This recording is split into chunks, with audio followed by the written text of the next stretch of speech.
Praise the Lord. Hallelujah. Praise the name of the Lord. Hallelujah. Amen. Amen.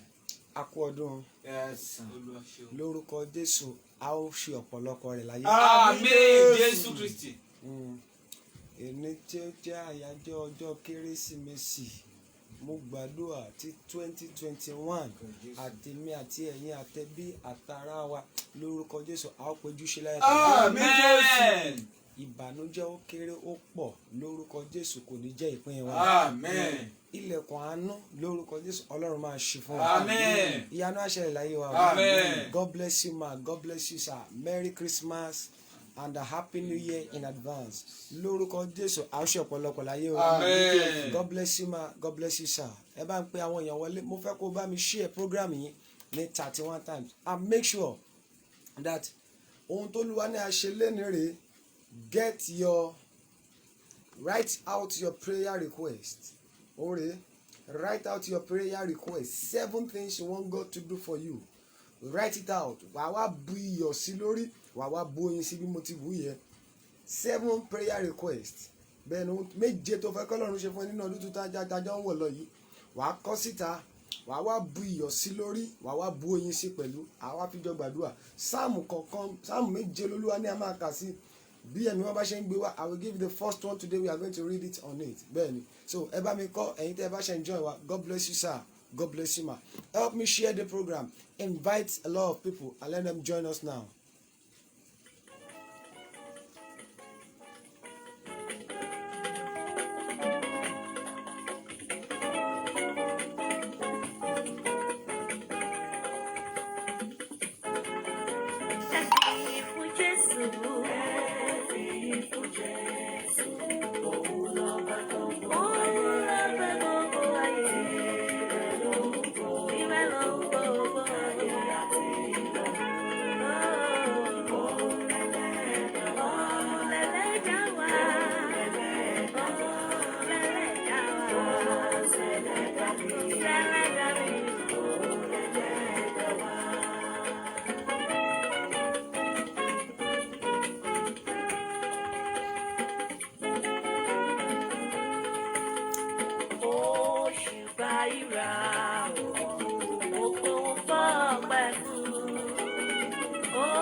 God bless you ma. God bless you sir as you are coming online.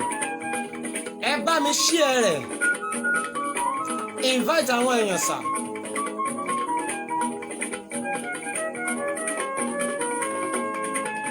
Ìfẹ́ tó fi hàn ló jẹ́ kí n mọ̀ pé ó fi mí sílẹ̀ ò nínú wàhálà kankan. Àánú tí mo ń gbà lójoojúmọ́ ló fi mí lọ́kàn balẹ̀ ò fi dé aláàánú mi.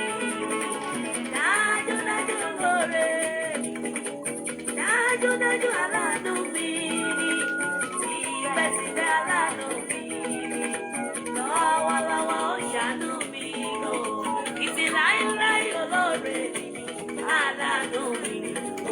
tọ́jú mi.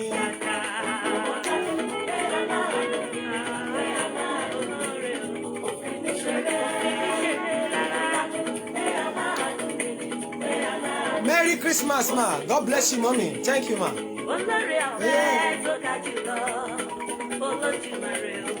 Gbìyànjú. I want you to write out your prayer request. Bu iyọ̀ sí lórí. Kó o wá bu oyin sí and now put it in a plate like this. This is where you are going to do it.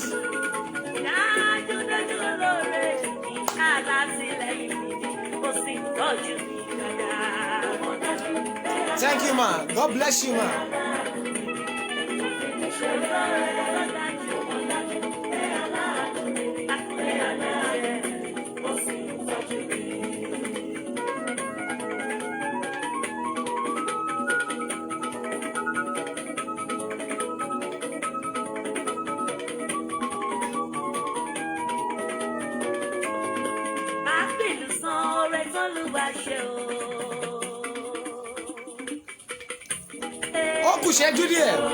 The next few minutes we are going into prayers.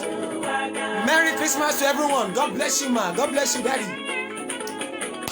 Make sure you are having your own. So then, write out your prayer request. Put salt and hot honey onto it, and put it in a plate like this.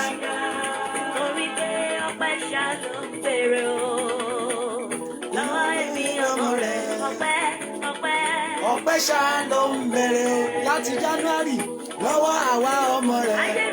Wòlíì Olódùmarè, God bless you, sir. Prophet Olúwagbèmí, God bless you, daddy. More grace, sir.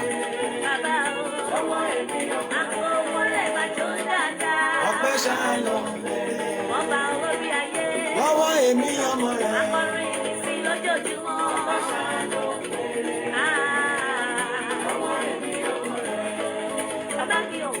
Kò máma gbóbi lọ́wọ́ èmi ọmọ rẹ̀ àbígbà tí yóò pọ̀ sórí lórí pé kí lọ mú wá aláìmọ̀rẹ́ ní òkìlẹ̀ sọ̀rẹ́ oronú mi jìnlẹ̀ orí ọpẹ́ ló bá dé. Ó kù ṣẹ́jú mẹ́ta sà. Ó kù ṣẹ́jú mẹ́ta wà. Èmi ronú mi jìnlẹ̀ orí ọpẹ́ ló já sí. Ìwà lọ́lọ́run mi bèrè. Ọpẹ́ là ló ń bèrè lọ́wọ́ èmi ọmọ rẹ̀. Kí ló béèrè lọ́wọ́ rẹ̀? Ọpẹ́ ló ń bèrè lọ́wọ́ àwa ọmọ rẹ̀.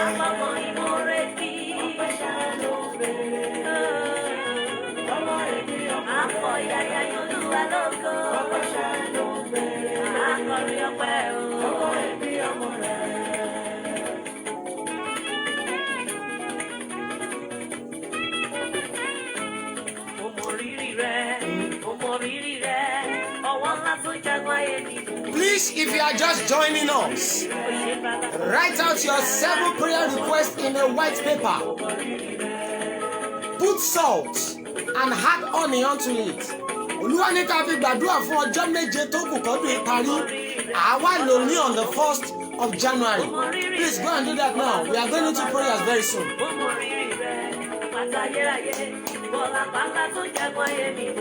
Olúwa, mo mọ rírì rẹ, mo mọ rírì rẹ. Àpọ́nlá tó jagun ayé mi, mo mọ rírì rẹ. Ogun lọ́jọ́ ìwọ ló bá mi ṣẹ́, lójú àlá ìwọ ló bá mi ṣẹ́, lójú ènìyàn mi. God bless you, mommy. Thank you, ma. Merry Christmas to you, ma. Ìwọ ló bá mi ṣẹ́, ìwọ lápálá tó jagun ayé mi, mo mọ rírì rẹ. Mo mọ rírì rẹ, mo mọ rírì rẹ. Mo mọ rírì rẹ. Àpọ́nlá tó jagun ayé mi, mo mọ rírì rẹ. Jehovah Jireh, Jehovah Nissi, Jehovah Shammah, El Shaddai, Bọ́lábálá tó jagun ayé mi, mo mọ rírì rẹ. Olúwa, bàbá ọmọlá tó jagun ayé mi, mo mọ rírì rẹ. Ọlọ́run ìwọ ni, ìwọ ni, ìwọ ni, ìwọ ni, ìwọ ni Jésù. Ọlọ́run ìwọ ni, ìwọ ni, ìwọ ni, ìwọ ni, ìwọ ni. Apálá tó sọ àìdérò, ọ̀rọ̀ tó ń gbé ọ̀rọ̀ mi. Ó kù ṣẹ́jú kan o. Àbúrò màmá ṣe é. Ọlọ́run ẹ̀mí inú àwọn wòlíì. ọlọ́run ìwọ ni ìwọ ni ìwọ ni ìwọ ni ìwọ ni Jésù. Ọlọ́run ìwọ ni ìwọ ni ìwọ ni ìwọ ni ìwọ ni. Lórí ayé mi. Ìwọ ni. Lórí iṣẹ́ mi. Ìwọ ni. Lórí ọmọ mi o. Ìwọ ni. Lórí ẹbí mi o. Ìwọ ni. Bí mo ṣe wọlé o. Ìwọ ni. Bí mo ṣe jáde. Ìwọ ni. Bí mo ṣe rìn nílẹ̀. Bí mo tún fò lókè. Bí mo ṣe ń jẹ o. Bí mo ṣe ń mu. Ìwọ ni. Ẹ̀bùn tó fún mi o. Ìwọ ló lógo ẹ̀ o. Gbogbo tí mo jẹ́ o. If you have anybody that you want to invite them now. We are going into prayer very soon. Òkun tí mo ní o. Ìwọ ni. Ọkọ orí mi o. Ayé àwọn tó ń bá mi o. Olódùmarè. Ìwọ ni ìwọ ni ìwọ ni ìwọ ni ìwọ ni ìwọ ni ìwọ ni. Mo ti gbé Jésù sókè, mo gbé Jésù sókè, ọba ni. Mo gbé Jésù sókè, mo gbé Jésù sókè, ọba ni.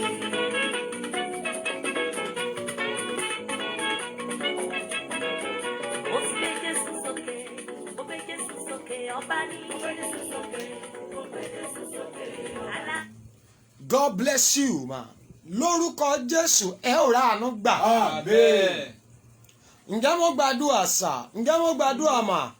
Ẹni bálẹ̀ ò ní ra àánú gbà lórúkọ Jésù, ẹ máa fi wọ́n ṣàtẹ̀gùn. Amen. Oh my God. Mo ní ẹ ó fi wọ́n ṣe àtẹ̀gùn. Amen. Ṣé ẹ ti kọ prayer request yín sí tòsí? Are you with it? Bẹ́ẹ̀ni.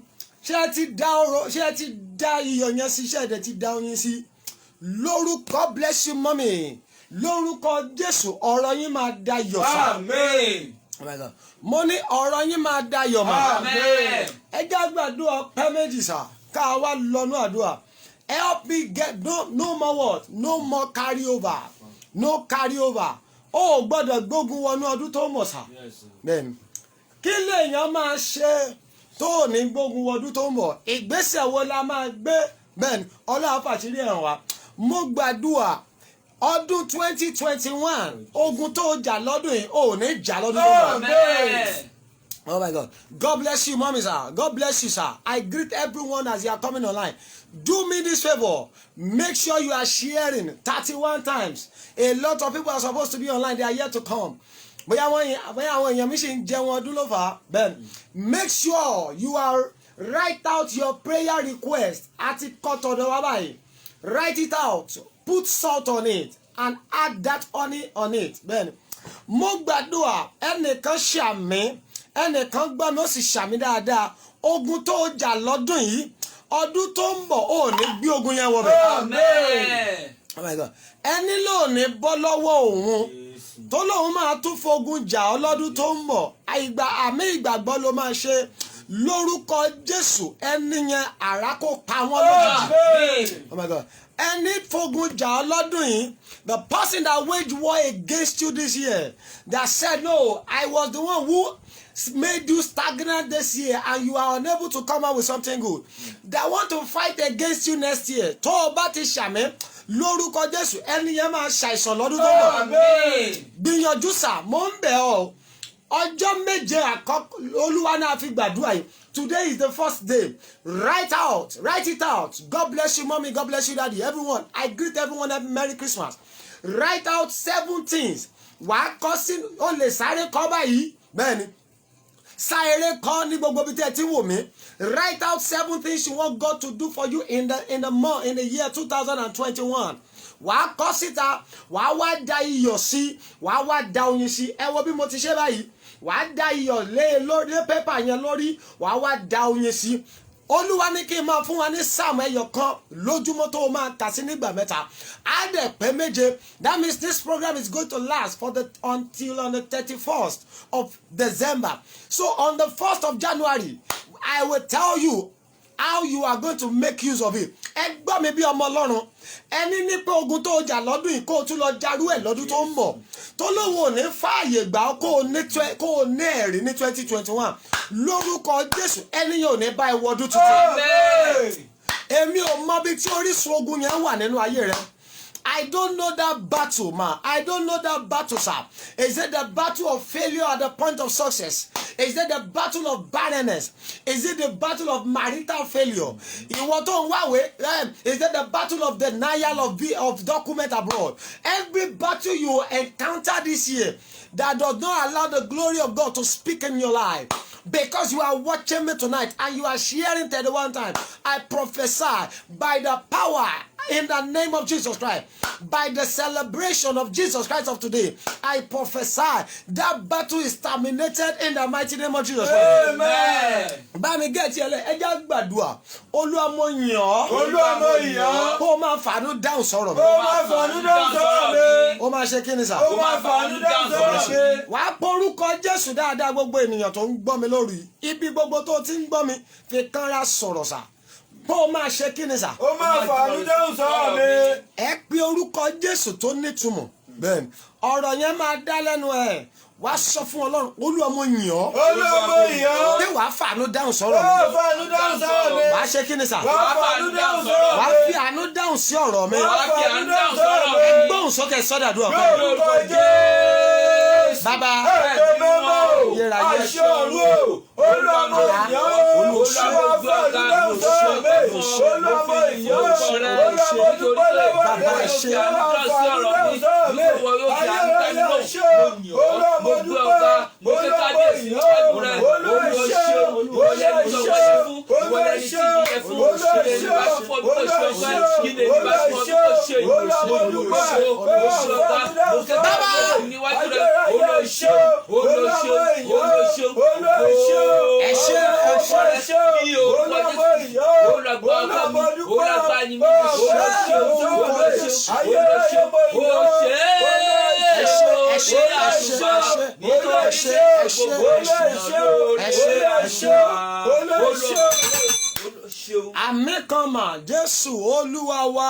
Amen. Àmì yẹn dẹ̀ kéré, Jésù Olúwa wa. Amen. Ẹ jẹ́ tún dúpẹ́ lọ́wọ́ Ọlọ́run. Bẹ́ẹ̀ni, kì í ṣe mi mọ̀ ọ́n ṣe mí.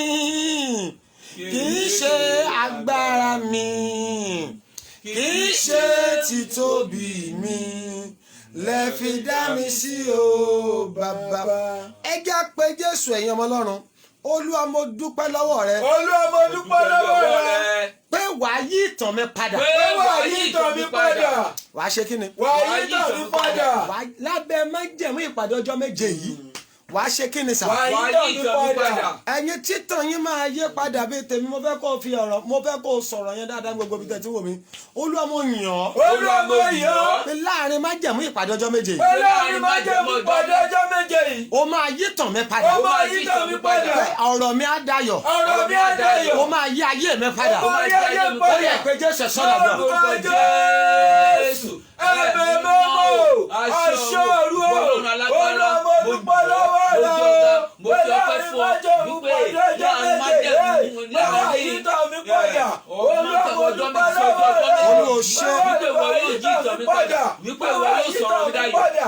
Olúwa mo yìn ọ́. Olúwa ṣe. Olúwa ṣe. Olúwa ṣe. Mo fẹ́ kábíyèsí níwájú rẹ̀. Ọlọ́run ṣe.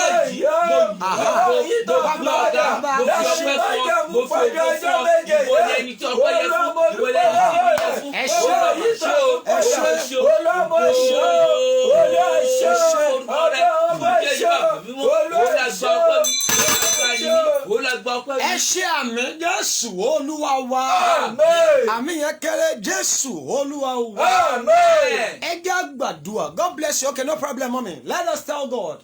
Olúwa mo yìn ọ́. Olúwa mo yìn ọ́. Pé wàá ṣẹ́ ogun ìdádúró fún mi. Bàbá ṣẹ́gun ìdádúró fún mi. I thank you, Lord, that you are going to overcome the battle of stagnancy for me in this prayer.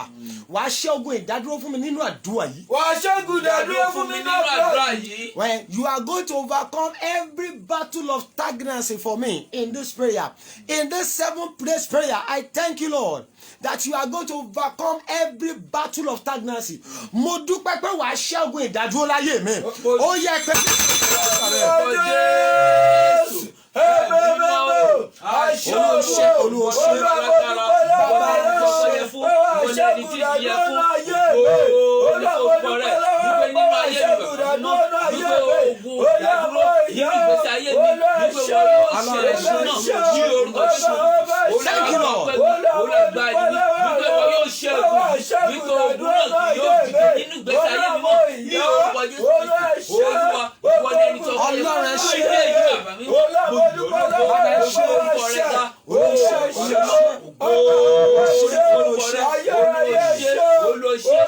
ìgbàgbọ́ yìí tẹ̀mí nínú rẹ̀ bàbá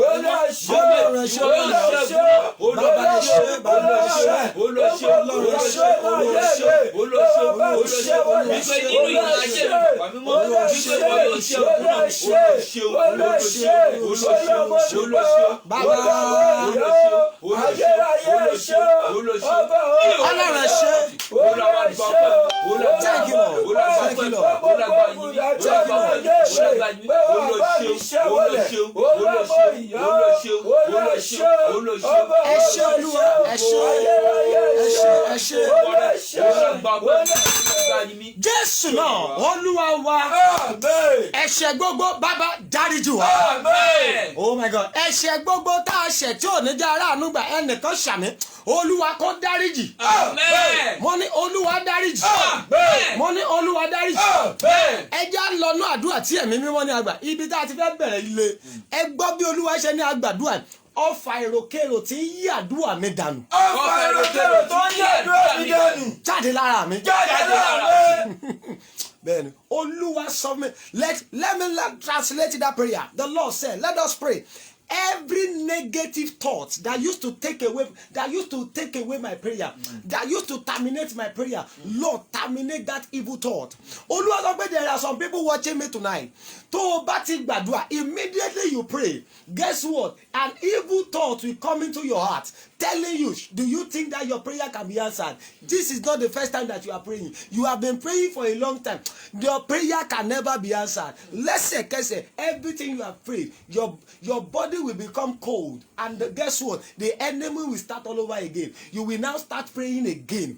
Wọ́n ti yí àdúrà yẹn dànù. Ẹ pe Jésù ní gbogbo bẹ́tẹ̀ mi tó bá ṣẹlẹ̀ sí ẹ sà ẹ̀yin tó ń ṣẹlẹ̀ sí Olúwa sọ pé àwọn bíi 5 ló ń ṣẹlẹ̀ sí online ẹ jọ please I want you to do me this favour share to 31 people invite 31 people I want you to share in 31 places and let us call people online. I'm not gonna take much of your time. Ẹ jẹ́ gbàdúrà ọfà èròkèrò tí ń yí àdúrà mi dànù. Ọfà èròkèrò tó ń yí àdúrà mi dànù. If you are not careful ọfà yẹn tó bá wà nú ayé rẹ ó lè jẹ́ kó o tún wọ 2021 kó o tún máa gbàdúrà kí ìyanu máa ṣẹlẹ̀.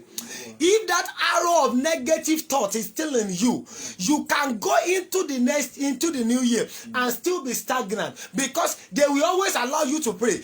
Oh my God, let me tell you, there are some people, even though they go to the mountain, they will be happy that no, this prayer, they have prayed a powerful prayer, but guess what? Within the space of 1 hour, an evil thought will come into their life. Your prayer can never be answered. Oh, Shema Gbadua now. You have been praying for a long time, but guess what? Your gbàgbé ó kò tí ṣàṣe dànù. Ẹ̀yin tó ṣẹlẹ̀ sí ni ẹ kéra. Ẹ máa fi kọ́ra sọ̀rọ̀ sà. Then you will cry aloud wherever you are watching me from. Every negative thought from the coven of darkness that used to tell me my prayer can never be answered. Go out of my life by fire. Ọfà èròkèrò tó ń yí àdúrà mi dànù. Ọfà èròkèrò tó ń yí àdúrà mi dànù. Ó yá jáde lára mi. Ó yá jáde lára mi. Á dá fún ọmọ sà. God bless you. Ẹ̀yin tẹ́ ẹ bá mi ṣe èyí. Mo ní ọfà èròkèrò tí ń yí àdúrà mi dànù. Ọfà èròkèrò tó ń yí àdúrà mi dànù. Máa jáde lára mi. I am the one you are talking about, sir. Oh my God, God bless you, man. Ben, Olúwa sọ pé àwọn kan wọ́n gbọ́ mi tí ọ̀rọ̀ yẹn kàn. Mọ́mì yẹn ni Màmá Adébọ̀nú, I am the one. Mo fẹ́ kẹ́ ṣẹ́rí ẹ máa pariwo ẹ máa mind ibi tẹ́ ẹ wà. Ṣẹ́rí mà ẹ má wo pé bóyá à ń celebrate lọ́wọ́ kò ní jẹ́ kẹ́ ẹ gbàdúrà. Ẹ jọ mà ayé ò fẹ́ celebrate ẹni tí ó ṣàṣeyọrí. Ẹni oh my God, ọ̀pọ̀lọpọ̀ lórí ọdún ìní o ṣùgbọ́n ẹlòmíì àti jẹun ó diṣẹ́ sí lára. Oh my God, nǹkan burúkú ni sà. Mo sọ fún yín lánàá ọjọ́ tí ayé rẹ bá da ojoojúmọ́ ló máa dàbí ọdún lè. Oh my God, ọ̀rọ̀ yẹn ò yé yín. Ó yé. Tí ayé rẹ bá da sà, tí ayé rẹ bá ní ìtumọ̀, mommy, if you are having what you are supposed to have, every day will become a day of celebration. Ṣùgbọ́n ẹni tí ò lówó lọ́wọ́ ló máa sọ pé kò adìyẹ ni màá pa ní Christmas tó bá ti jáde yẹ ní Christmas ó tún di next year. Bẹ́ẹ̀ni nítorí ayé ènìyàn ò tí ì dání ohun tó yẹ kó yọ ọ́nú ayé rẹ̀ ò tí ì yọ èló ládìyẹ adìyẹ pọ̀ ju 5,000 10,000 bẹ́ẹ̀ni owó àrà bẹ́ẹ̀ni ṣùgbọ́n ẹni tí ò lówó lọ́wọ́ tó yẹ kó owó oúnjẹ náà jẹ́ kó rí kò ní lè rà fọ́ọ̀dù ẹ̀ Oh my God. Àwa máa dáwọ́ adìyẹ bí ẹni dáwọ́ àjọ. Àwa máa dáwọ́ ẹ̀bẹ̀ jọ. January December àti wa December 1. Ẹ jẹ́ tètè lọ máa dáwọ́ tá a máa fi jẹun ọdún. Nǹkan burúkú. It is a great calamity for a child of God to go into to suffer that kind of loss. Then Jesus have died for you. It is a great calamity for you to now suffer. Then ẹ pé Jésù sá. Ọfà èròkèrò tí ń yàdúrà mi dà. Ọfà èròkèrò tó ń yàdúrà mi dà. Every arrow of negative thought. Ẹ̀yin tẹ́ mi ọ̀rọ̀ yìí ẹjọ́ ẹ máa ké o. Every arrow of negative thought. That is terminating my effort. Oh my God, that is wasting my effort in the place of prayer. Bẹ́ẹ̀ni, á jẹ́ kéèyàn ṣàṣedànù níbi àdúrà. Oh my God, á jẹ́ oh my God, I am the one you are talking. Oh my God, á jẹ́ kéèyàn lọ orí òkè ọjọ́ mẹ́ta sà.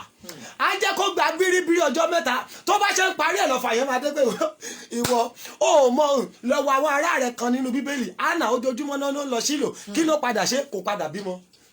Oh my God, ọfà yẹn tó bá ti wọ báyìí ìwọ náà á bẹ̀rẹ̀ sí ní rò pé mo ti kò sí abẹ́ anointing tí mi ò sí rí kò sí I have gone through several prayer, I have gone through several places but nothing is come. Is this prayer going to be answered? Guess what? 3 days prayer and fasting is wasted. Every arrow of negative thoughts. Torí tó bá jẹ́ ẹyọkan yìí ni mo gbàdúrà, I can tell you you are free. If it is this only one prayer point we are able to pray, forget it. I can tell you, your next year will be better. Ben, ṣùgbọ́n tó o bá ṣẹ́ ogun eléyìí ṣá, ọfà ìrókèrò, tó o bá ṣẹ́gun ẹ̀, kò sírú àwẹ̀ àti àdúrà téèyàn lè gbà lọ́dún tuntun, a máa bọ́ sí òfo ni.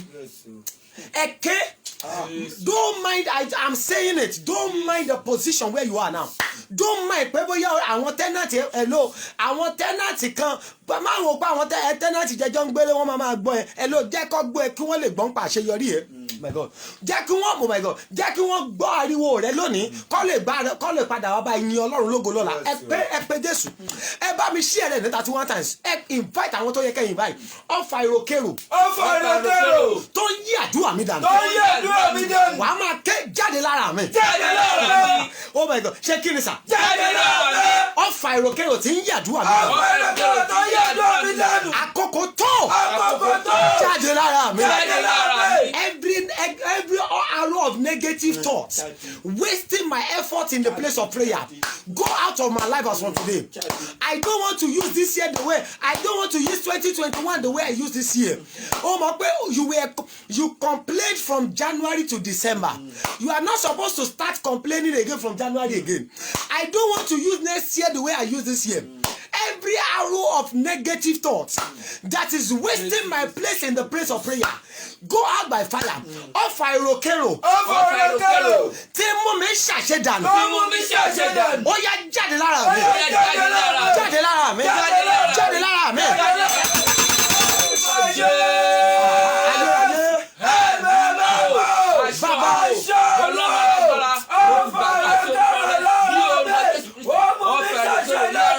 Ọfà ìrókèrò. Mo fẹ́ lọ jáde ṣàṣedànù níbi àdúrà. Ó yá jáde lórúkọ Jésù. Jáde lórúkọ Jésù. Jáde. Lórúkọ Jésù. Iná lè jáde.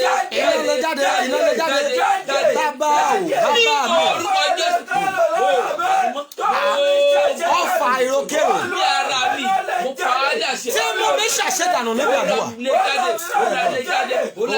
Iná lè jáde. Bàbá fi iná lè jáde lára mi. Ọfà ìrókèrò. Tí mo mi ṣàṣedànù níbi àdúrà. Látò nínú ilé Olúwa máa lè jáde. Bàbá fi iná lè jáde lára wa o. Lórúkọ Jésù. Iná Olúwa máa lè jáde. Ọfà ìrókèrò lè jáde.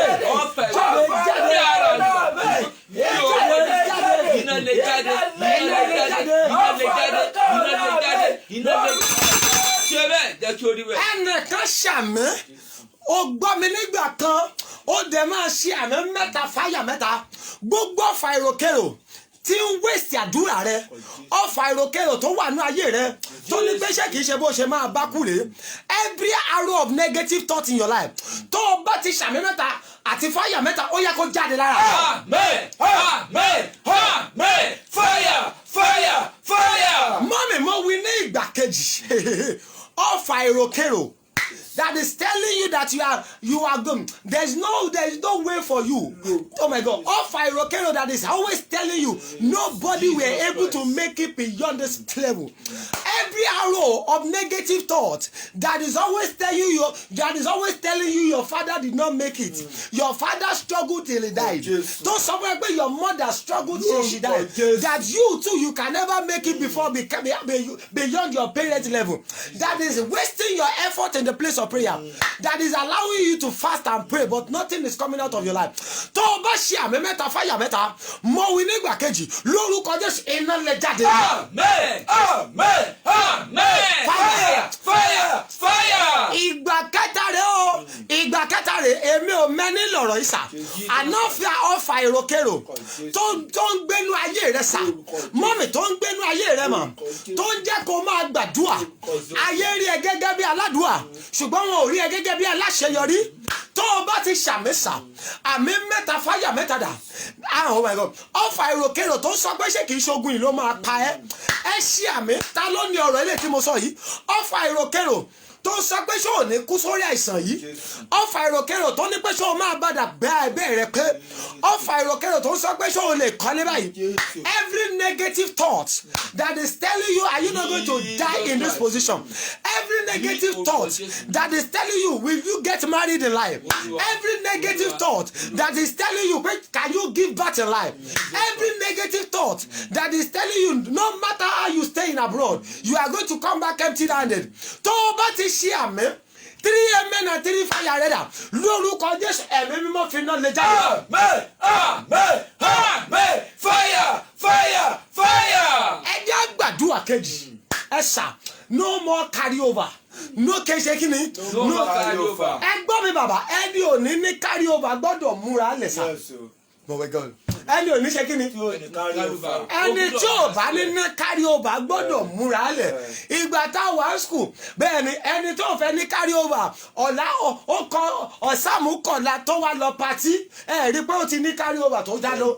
Bẹ́ẹ̀ ni sà jẹ́ kí n jẹ́ o mọ̀ tó o bá ní carry over ní 2021 o gbọ́dọ̀ múra ní 2020 èyí tó kù kó parí nítorí àwọn kan múra nítorí ọ̀rọ̀ rẹ ẹ pariwo ta ló múra bí mo ti ń múra. Ta ló múra bí mo ti múra. tó ní kí n fọdún tó ń bọ̀ jagun. Tó ní kí n fọdún tó ń bọ̀ jagun. Olúwa tí wọ́n síbojì. Olúwa tí wọ́n síbojì.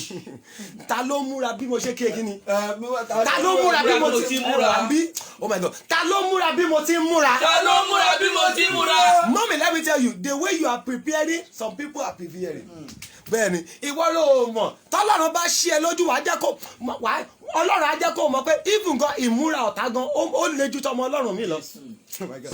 There are, Sherry, I used to tell my people, Sherry, àwọn kan wà from December 25 ó di January 3rd kan tó kú lórí òkè. Ó di January kìíní 3rd. Ó di ọjọ́ kẹta nínú oṣù tuntun ọdún tuntun kan tó kú lórí òkè kí náà fẹ́ lọ bá Olúwa ṣàánú mi ta ló tún bá mi wọnú ọdún yìí láti bá mi jagun ẹ pa.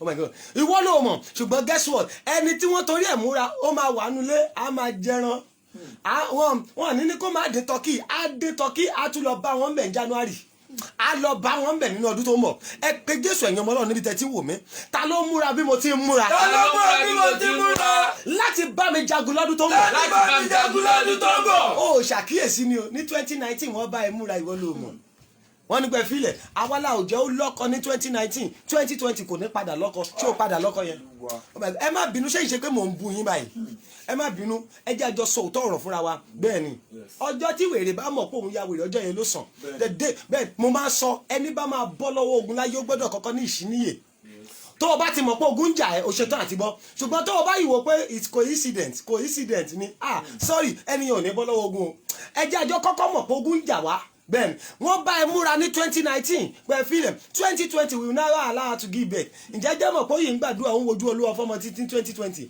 wọ́n bá múra pẹ̀ fílẹ̀ 2020 yìí kò ní kọ́lé mẹ́ ǹjẹ́ jẹ́ mọ̀ pé kò padà kọ́lé yẹn o wọ́n ní 2019 ọ̀tá múra pẹ̀ fílẹ̀ ní 2020 a ò ní jẹ́ kó ṣàṣeyọrí kò padà ṣàṣeyọrí yẹn.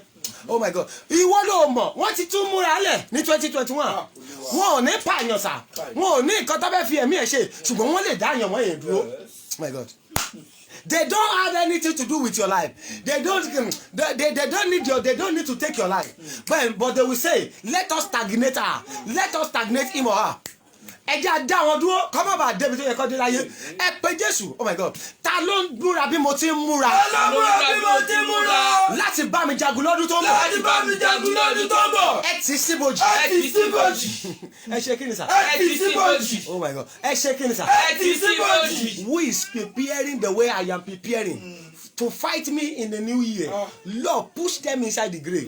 Bàbá kan pè mí ní ó rà pé níjọ́ Monday wọ́n ní prophet ẹ gbà mí o ó ní ẹ sọ fún mi ní bí oṣù méjì sẹ́yìn pé kóun lọ gbààwẹ̀ ọjọ́ mẹ́ta pé gbọ́ o Olúwa sọ pé lẹ́yìn àwẹ̀ àti ọjọ́ mẹ́ta lẹ́yìn àwẹ̀ ọjọ́ mẹ́ta bàbá mi sọ pé èèyàn kan tó súnmọ́ ẹ máa ṣàìsàn tó bá ti ṣàìsàn ó gbọ́dọ̀ débẹ̀ ó ní sà ẹni yẹn ti ṣàìsàn báyìí ó ní kíni kóun ṣe ó ní ẹni yẹn súnmọ́ òun gan mo ní gbọ́ Olúwa ti ní pé ò gbọ́dọ̀ ṣe kíni ó ní wọ́n dẹ̀ ń pè òun mo ní gbọ́ tó o bá ti débẹ̀ ẹni yẹn máa gbà wòsàn wọ́n á dẹ̀ tún tún ogun ayé tiẹ̀ dì ó ní sà gbọ́ ó ní sóun lè fowó ránṣẹ́ tó o bá ti fowó ránṣẹ́ o ti lọ náà nìyẹn o ò gbọ́dọ̀ fowó ránṣẹ́ o ò gbọ́dọ̀ yọjú síbẹ̀ bẹ́ẹ̀ torí pé àwọn olóṣìṣẹ́ ayé rẹ parí bó o bá ti fowó ránṣẹ́ síbẹ̀ tó o rẹ̀ débẹ̀ o ti ṣe kíni o ti yọ̀ǹda o ti sọ pé ẹ kọ̀ntínù ẹ máa gbógun tì mí ń ṣó bẹ́ẹ̀ Ọlọ́run ti di ọ̀tá ẹni yẹn Ọlọ́run ti dé tí o bá ó máa wọnú ìsinmi lọ́dún tó ń bọ̀ torí pé kí ni Ọlọ́run ti fi àìsàn di ẹni tó ní lára ẹ jẹ́ gbàdúrà Ọlọ́run gbọ́dọ̀ di ọ̀tá àti ẹ̀dọ̀ tí Ọlọ́run ò bá dé bẹ́ẹ̀ àwọn olórin kan ní wọn a sì máa wú bí kéńgbé wọn a sì máa wú bí àkàrà nítorí pé wọ́n yìwà òkè ni ẹ sọ fún Ọlọ́run ta ló múra bí mo ti ń múra láti bá mi jagun ní 2021 Olúwa sọ wọ́n sínú ìdè kọ́lọ́ ṣe kí ni please ẹ gbọ́ mo gbóhùn Olúwa níwájú ẹni tí màá jíyìn iṣẹ́ mi fún lọ́jọ́ ìkẹyìn Olúwa ní pé ẹ rò dáadáa kẹ́ ẹ tó gbàdúrà yìí o ẹ̀yin online please ẹ ṣe kí ni ẹ rò dáadáa kẹ́ tó gbàdúrà yìí nítorí Olúwa sọ pé ọ̀pọ̀ nínú yín ẹni tó ẹ̀ ń rí lójoojúmọ́ ló ń gbógun tì yín kó má di pé tẹ́niyẹn bá wá ṣàìsàn kó má di pé tẹ́niyẹn bá ṣàìsàn ìwọ ni wà tó wá máa sáré àti tọ́jú ẹ̀ ẹ gbọ́ dáadáa o kó má di pé tẹ́niyẹn bá ṣe àìsàn ìwọ ló máa tún máa sáré àti tọ́jú ẹ̀ so mọ̀ dáadáa lérò ẹ̀ dáadáa kó tó gbàdúrà yẹn tó o bá lóore ọ̀fẹ́ tó mọ̀ pé o ò lè dájú àti ṣe kínní má gbà á bẹ́ẹ̀ni torí tí ẹni yẹn bá ṣàìsàn ẹni tó súnmọ́ ẹni sà ẹni tó súnmọ́ ẹni mà bẹ́ẹ̀ni torí ẹni yẹn ló ní pẹ́ fílẹ̀ ẹ jẹ́ súnmọ́ kí n bá tiẹ̀ jẹ́ kọ́ má tètè ráṣìírí mi ẹ pé Jésù ta ló múra bí mo ti múra láti bá mi jagun lọ́dún tó ń bọ̀ bẹ́ẹ̀ni àdúrà mẹ́ta ní ìkejì rẹ̀ láàrin ìṣẹ́jú mẹ́wàá mo máa parí ẹ̀yin tẹ́ ń pẹ́ dé kò bẹ́ẹ̀ni ẹ jọ ìbádà kẹ́ tètè máa wọlé kẹ́ lè tètè máa rí àwọn àdúrà tá à ń gbà yìí wá ẹ pé Jésù sà ta ló múra bí mo ti múra láti bá mi jagun lọ́dún tó ń bọ̀ Olúwa fi àìsàn dè wọ́n ẹnìkan ni mo ṣe testimony ẹ̀ fún yín oṣù méjì sẹ́yìn ló pè mí Olúwa dẹ̀ sọ pé ẹni yẹn máa ṣàìsàn ẹni yẹn ti ìjẹ́ ọ̀sẹ̀ Monday ló pè mí tó ní sà ẹni yẹn ti ṣàìsàn ǹjẹ́ jẹ́ mọ̀ pé nígbà ọ̀tá ti ṣàìsàn kí ló kù àṣeyọrí ti dé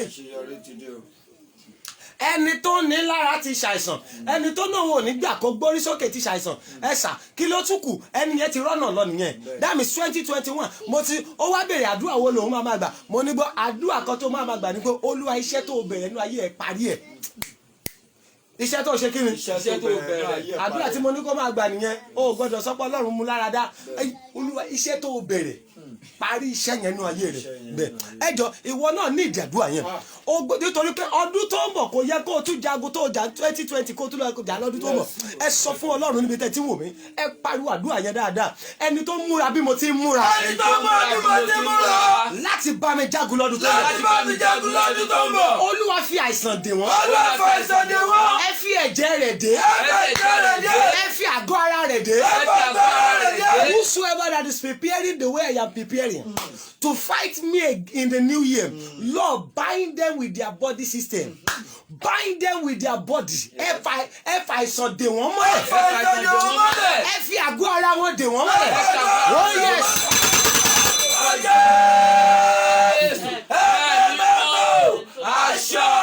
Bàbá mi o.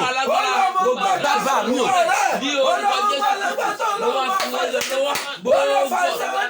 Gbogbo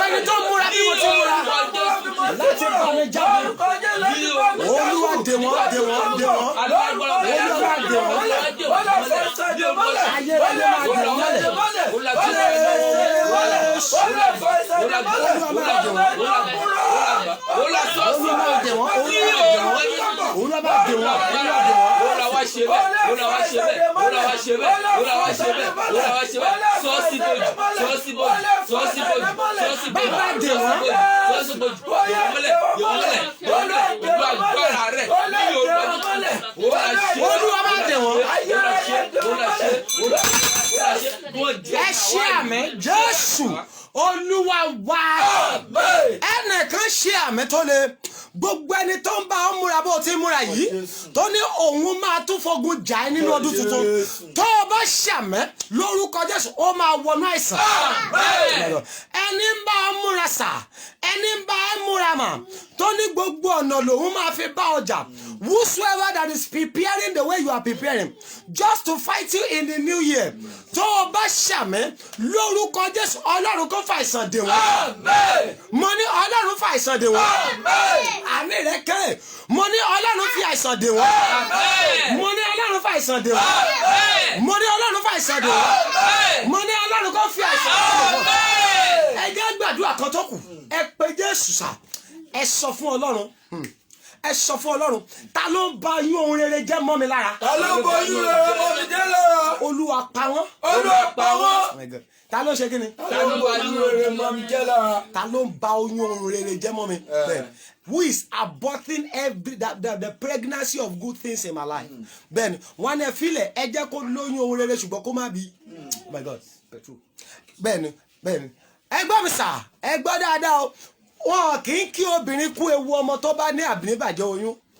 Bẹ́ẹ̀ni obìnrin tó ní stillbirth wọn kì í kí kú ewu ọmọ. Ó dìgbà tó bá bímọ wọn á ní ẹkú ayọ̀ ọmọ o. Bẹ́ẹ̀ni Ọlọ́run á wò ó Ọlọ́run á dá sí. Mọ́mì di ara olóyún ohun rere ṣùgbọ́n mélòó ló bí nínú ọdún yìí.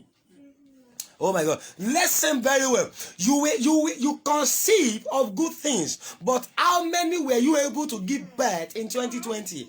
2019, oh son, December 2019, that God, this 2020, mo fẹ́ bí mọ́tò. Oh my God. Oh Sunday 2019. Indeed, in 2020, mo fẹ́ bí ilẹ̀. At least, tí n bá ti ẹ̀kọ́ parí, mo fẹ́ ti gbé dé window level. Hello, o tí ìralẹ̀ débi pé o máa kọ́lé. Má gbàgbé wọn ò padà jẹ́ kó ra mọ́tò yẹn o. Oh my God. Oh Sunday 2019. In 2020, Lord, I want you to expand my business. But guess what? Instead of expansion, you were experiencing demotion. I want you to pray. One by you, they are aborting the pregnancy of good things. One feel it. Ẹjọ́ máa lóyún ṣùgbọ́n kò gbọ́dọ̀ bí oyún rẹ̀, kò gbọ́dọ̀ ṣàṣeyọrí rẹ̀. Ẹ pé Jésù níbi tẹ́ ti ń gbọ́ mi. Ẹ sọ fún Ọlọ́run ta ló ń ba oyún ohun rere jẹ́ mọ́ mi lára. Ta ló ń ba oyún ohun rere jẹ́ mọ́ mi lára. Bàbá pa wọ́n lónìí. Bàbá pa wọ́n lónìí. Oh my God. Olúwa ṣe kéde sà. Olúwa pa wọ́n lónìí. Oyún ohun rere nìkan tó kọ sínú ìwé yẹn o. Má gbàgbé the 7 things àwọn nǹkan tó kọ yìí pé kọ́lọ́run ṣe oyún ohun rere kan nìyẹn o. Kò wá nídàá kó tún di 2021 kó o parí ẹ̀ kó o má bí kankan bẹ̀. Oh my God. Kò nídàá kó ṣe kí ni kó di 2021 kó o má bí kankan nínú méje ń bẹ̀. Nǹkan burúkú ni sà. Gbogbo ẹ̀ ló yẹ kó o bí kó tó March. Then ẹ pé Jésù. Ta ló ní kí n máa lóyún ohun rere? Ta ló ní kí n máa lóyún ohun rere? Ṣùgbọ́n mi ò gbọ́dọ̀ bí. Ṣùgbọ́n mi ò gbọ́dọ̀ bí. Olúwa pa wọ́n. Olúwa pa wọ́n. Whosoever that say let him or her get pregnant of good things but he should never deliver. Ha yaga. Olúwa terminate their life. Terminate what? Terminate their life. Whosoever that say let him or her get pregnant of good things but he should never give birth to any of them. Oh my God. Lord, terminate their life.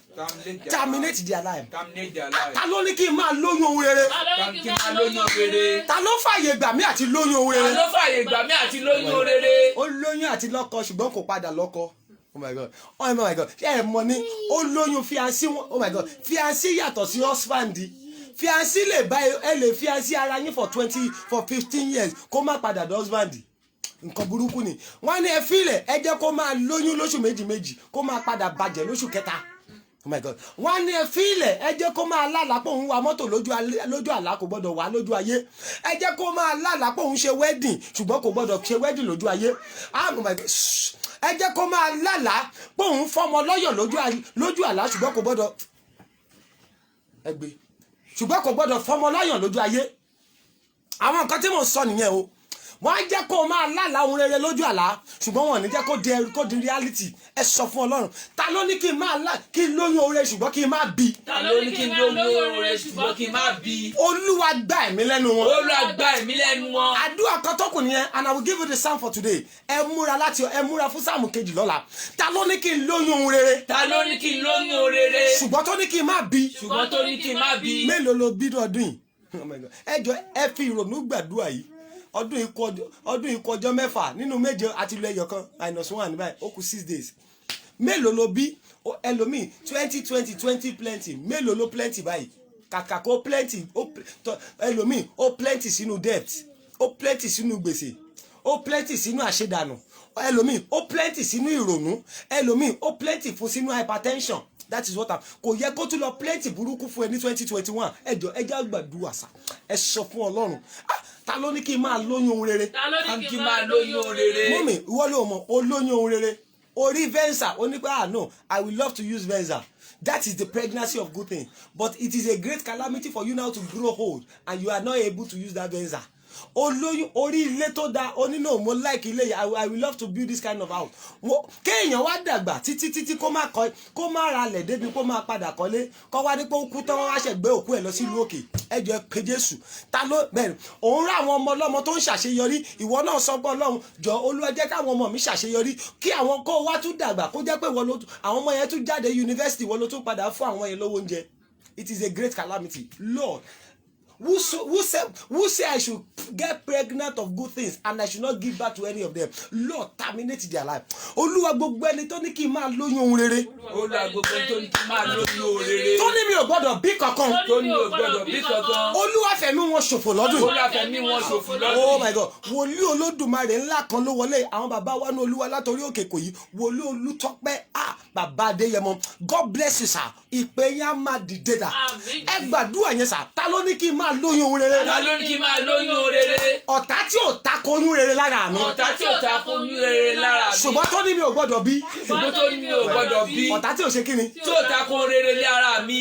Tí ò tako oyún ohun rere. Tí ò tako oyún ohun rere. Wọ́n tako they did not go against it. Ẹ jẹ́ kó máa lálàá ẹ̀. Let him or her have vision but it should not become a reality. You can have vision but coming to reality is the main thing.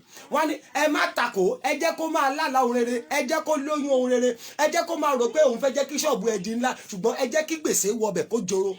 Oh my God, ọ̀rọ̀ yẹn ò tí ì yé yín lórí. Ẹ jẹ́ kó máa lálàá pé no mo like supermarket ńlá á fi 500,000 bẹ̀rẹ̀ o á wò pé in the next 3 months ó yẹ kó lè di 5 million ṣùgbọ́n guess what lẹ́yìn 3 months ó máa padà kú 50,000 wọ́n á jẹ́ kí ọ̀fà gbèsè kó wọbẹ̀. Ẹ sọ fún Ọlọ́run ẹ̀mí tí ò tako oyún ohun rere nínú ayé mi. Ẹ̀mí tí ò tako ohun rere nínú ayé mi. Tí ò tako oyún ohun rere nínú ayé mi. Tí ò tako oyún ohun rere nínú ayé mi. Ṣùgbọ́n tó ní mi ò ní bí. Ṣùgbọ́n tó ní mi ò ní bí. Jáde láyé mi. Jáde ní ayé mi. Every spirit that does not go against the pregnancy of good things but says I will never give birth to it, Lord, terminate them. Olúwa bì wọ́n wọnú ayé mi. Olúwa bì wọ́n wọnú ayé mi. Olúwa bì wọ́n wọnú ayé mi. Orúkọ Jésù ẹ̀mí mọ́ àṣẹ ọ̀run ìwọ Ọlọ́run alágbára mo gbàdúrà sí gbogbo ẹ̀mí tí ò tako oyún ohun rere gbogbo ẹ̀mí tí kò tó náà fàyè gbà ẹjẹ́ ó máa ríra rẹ̀ níbi ilé ṣùgbọ́n kò gbọ́dọ̀ rí rẹ̀. Oh my God. yóò fi ọwọ́ yóò fi di nínú ayé mi. Bàbá finá lè jáde nínú ayé mi nínú ayé gbogbo àwọn tó ń wò mí.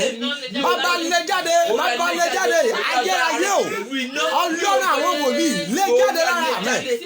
Lè jáde lára mi lè jáde bàbá mi o iná lè jáde iná Olúwa lè jáde my God iná Olúwa lè jáde. Ẹ ṣí àmì gbogbo ẹni tó gbóhùn mi tó táìpù àmì tó ṣàmì dà gbogbo mi tó ti ń wò mí tó ti ń táìpù àmì tó ti ń ṣí àmì májẹ̀mú tó ní ẹ fílẹ̀ ẹ jẹ́ kó máa lóyún orere ṣùgbọ́n kò gbọdọ̀ fọjọ́ kan bí ìkànnù ẹ̀ májẹ̀mú tí ò tako every family covenant that does not go against you having vision. Májẹ̀mú tó jẹ́ olóòlù òyìnbó ṣùgbọ́n tí ò jẹ́ orí dọ́kúmẹ́ǹtì gbà ń bẹ̀. Oh my God. Májẹ̀mú tó jẹ́ olọ́kọ ṣùgbọ́n tó jẹ́ pé tí ọkọ ò bá dé ò lè ṣe ohun 10,000 naira. Májẹ̀mú tó jẹ́ kó o níyàwó ṣùgbọ́n tó jẹ́ pé ìyàwó ló ń padà bó ẹ. Oh my God.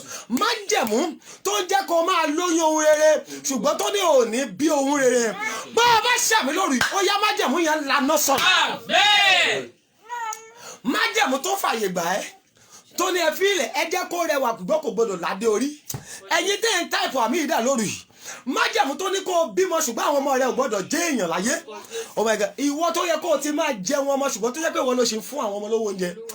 Every covenant that allow you to have good vision. Every covenant that allow you to have good dreams, but that says none of them will become a reality. Because you are watching me tonight and you are typing the powerful amen and you are inviting and you are sharing as many times as possible. I prophesy lórúkọ Jésù májẹ̀mú yẹn lànà lónìí. Amen. Irú àmì wọlé májẹ̀mú yẹn lànà lónìí. Amen. Oh my God. Májẹ̀mú yẹn lànà lónìí. Amen. Májẹ̀mú tó ní irú ogun tó jà lọ́dún yìí ló máa jà lọ́dún tó ń bọ̀. Ẹ̀yin bàbá ẹ̀yin màmá tẹ́ ń gbọ́ mi tẹ́ ń wò mí. Májẹ̀mú tó ní ẹ fi wọ́n lẹ̀sẹ̀. Irú ogun tó jà lọ́dún yìí la máa tún fi jà wọ́n lọ́dún tó ń bọ̀. Ẹ ṣe àmì àbàmì lórúkọ Jésù májẹ̀mú yẹn lànà. Amen. Oh my God. Ẹni tó dúró ní dúró pé òun máa já ẹbọ ní òkàbà òṣèré.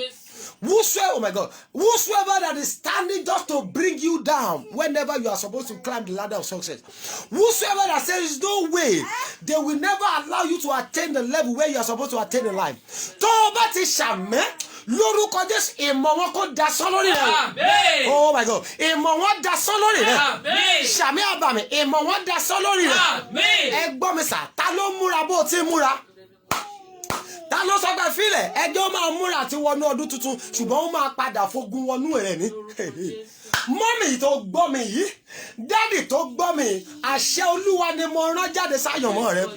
Bó o ti ṣàmì, ẹni tó ní pé ẹ fílẹ̀ bó o ti múra tó bẹ́ẹ̀ ni, oh my God. Ẹni sọ pé iwájú ni à ń bá ilẹ̀ tó ní wàá bá òun ní 2021 pẹ̀lú ogun tó kó o tó dé 2021 irú ẹ̀dá bẹ́ẹ̀ ó máa ṣàìsàn lójú kú. Amen.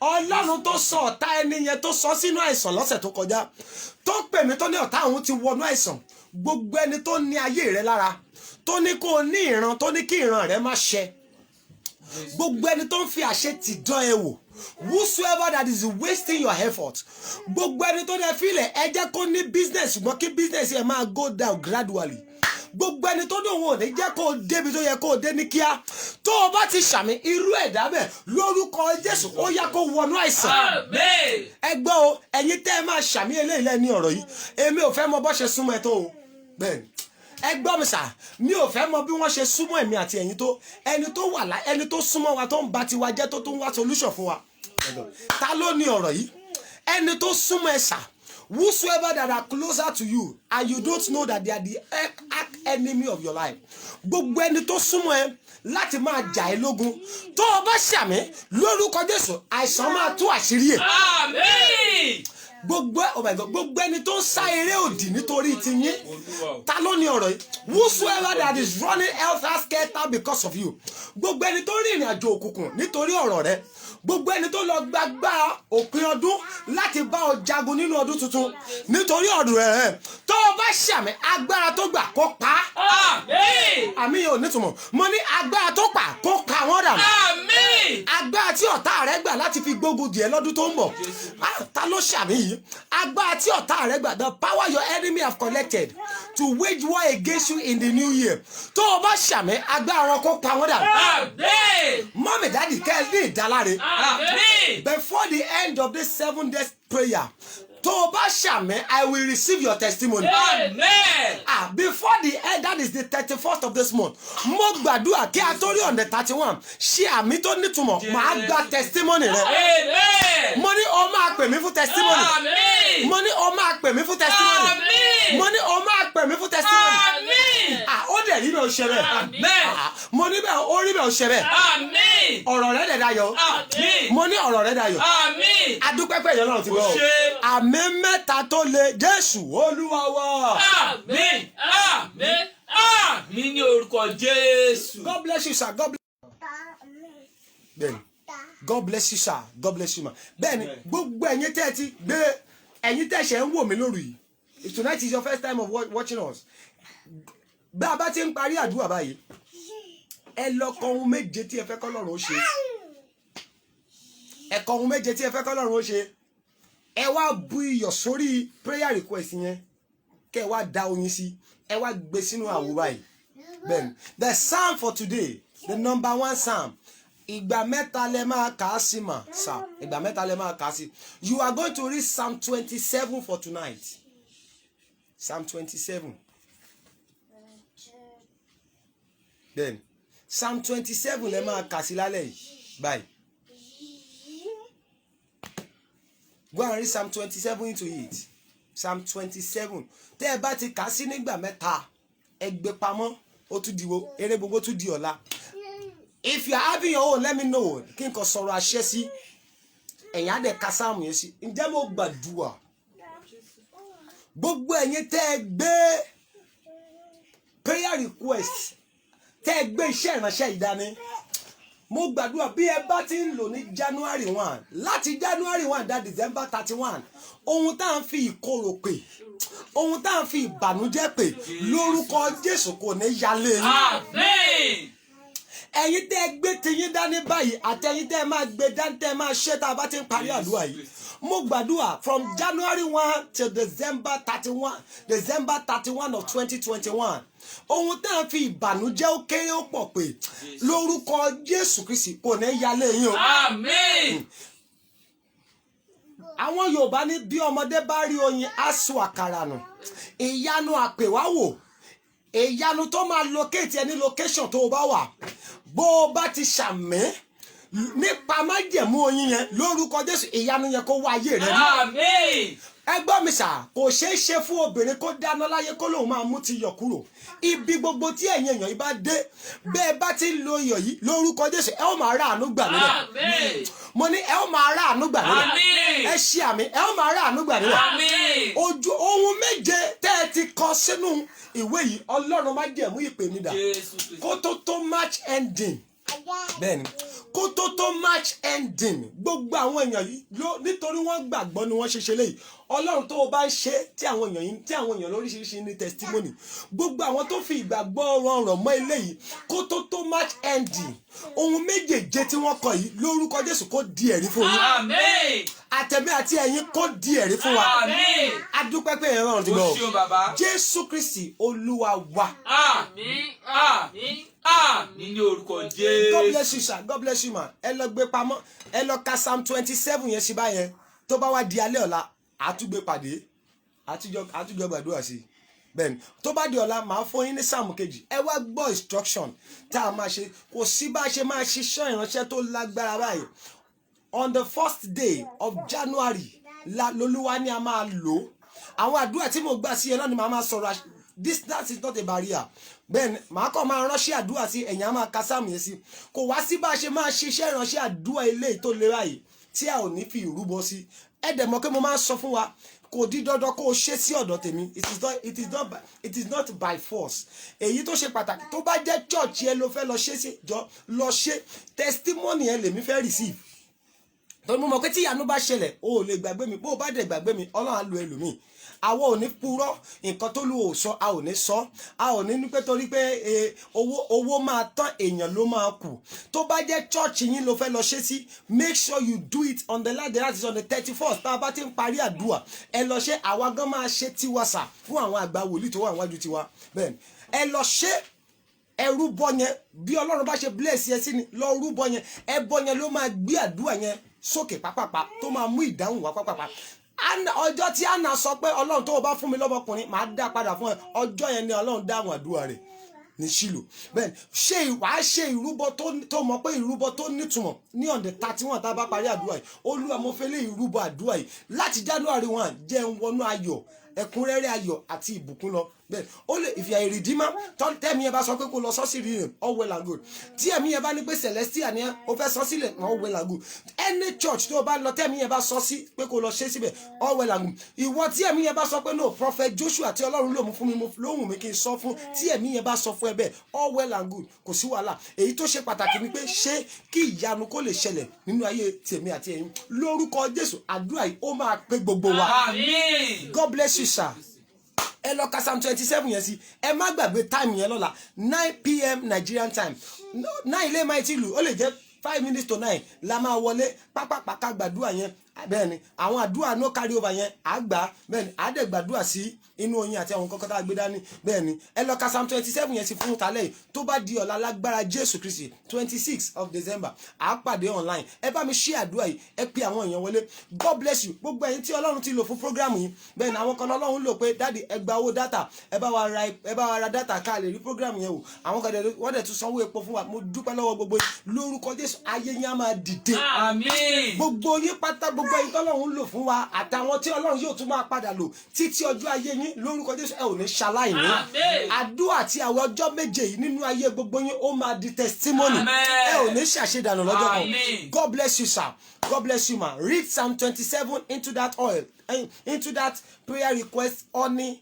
and salt 3 times then tomorrow it's going to be the second day we are going to meet online. Don't forget my prayer number remain the same. It's 08039462147. It's 08039462147. Tọ́lọ́run bá dẹ̀ fi kọ́kọ́ sí ẹ lọ́kàn láti tún ràn wá lọ́wọ́ ó lè pe nọ́mbà yẹn. God bless you sir. I love you all with the love of God. Subscribe to our YouTube channel Prophet Joshua Oni. Ẹ ṣé gan ma. Ẹ ṣé gan sir. A ó ṣe ọ̀pọ̀lọpọ̀ ọdún láyé o. Merry Christmas and a happy new year in advance. God bless you sir. See you all tomorrow by God's grace 9 p.m. Nigerian time. Regards to everybody. Bá mi kí ọkọ yín o mọ́mì. Bá mi kí ọkọ bá mi kí dádì. Dádì ẹ bá mi kí mọ́mì. Ẹ̀yin o dádì àti mọ́mì ẹ bá mi kí àwọn ọmọ o. Lórúkọ Jésù títí ọjọ́ wa ayé wa a ó máa ṣọdún ayọ̀ o. Amen. Èmi Joshua ni ẹ̀rí kan. Joshua ni ẹ̀rí kan. God bless you sir. God bless you ma. Thank you. Do have a lovely night.